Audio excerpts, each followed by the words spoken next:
देखिए, प्रत्येक मंगलवार को हमारे यहाँ जितने भी पूरा ज़िला है उसमें ग्रामीण स्तर पर जा जाकर जनसुनवाई की जाती है। और उसी क्रम में मेरे द्वारा आज यहाँ पर फलेरा में यहाँ के प्रमुख गणमान्य नागरिकों के साथ, जनप्रतिनिधियों के साथ, नगर पंचायत के जितने सदस्यगण थे उन सबके साथ बैठकर एक चर्चा की गई। और यहाँ की जो प्रमुख ऐसी विकास योजनाएं हैं जिसमें कि कुछ काम हुआ है या कहीं रुक गई हैं, उनको आगे कैसे बढ़ाया जाए, उस विषय पर सभी के साथ अच्छी चर्चा हुई। और मुख्य रूप से उन चीज़ों को आइडेंटिफाई किया गया कि क्यों ये काम रुके हुए हैं।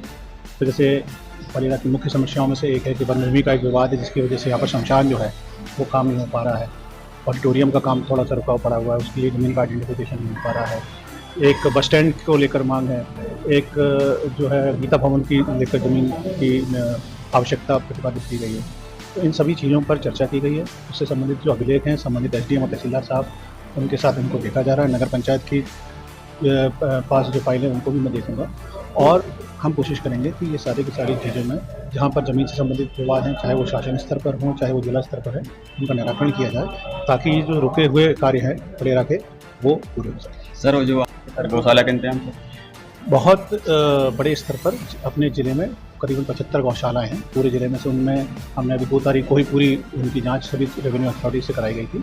और एक गौशाला में औसतन 100 से अधिक हम लोग जानवर रखते हैं। आज मैं जब टीकमगढ़ से फलेरा तक आ रहा था, सामान्य में अगर 6 दिन पहले जब हम जा रहे थे तो हमको 50 उसमें जानवर दिखाई देते थे, पर मुझे आज एक भी गाय नहीं दिखी। और गाय मिली तो फलेरा की शुरुआत में ही मिली मुझे 2 गायें। तो उसका कारण ये है कि जितनी भी गौशालाओं में आइडेंटिफिकेशन किया गया कि कहाँ पर एक्चुअल में जगह खाली है। और पिछले 2 दिनों से पशुपालन विभाग के अधिकारी, संबंधित पंचायतों के जो सरपंच प्रतिनिधिगण हैं, उन सबसे बोला गया।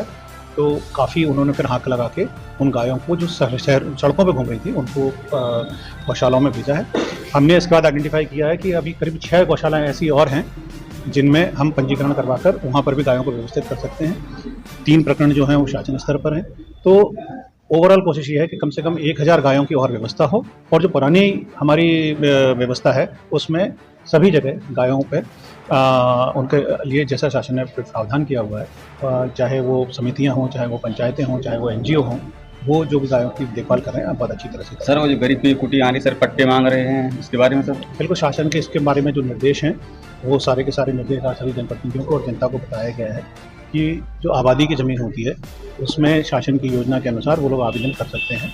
तो उसका परीक्षण करके उनको पट्टे देने के लिए जो पात्रता अगर जिसकी है उसको दिया जाएगा। पीएमएवाई में, प्रधानमंत्री आवास योजना में, अगर कोई ऐसा पात्र है जो किसी वजह से छूट भी गया है या किसी का कोई गलत निरस्त हो गया है, उनके लिए भी बोला गया कि कोई भी पात्र व्यक्ति इसमें नहीं छूटेगा। माननीय मुख्यमंत्री जी की पूरी योजना है और केंद्र शासन की योजना है कि प्रत्येक ऐसा व्यक्ति जो पात्र है उसे उसकी आवास की व्यवस्था कराई जाए। हम उसमें सुनिश्चित करेंगे टीकमगढ़ में कि उसको मिले।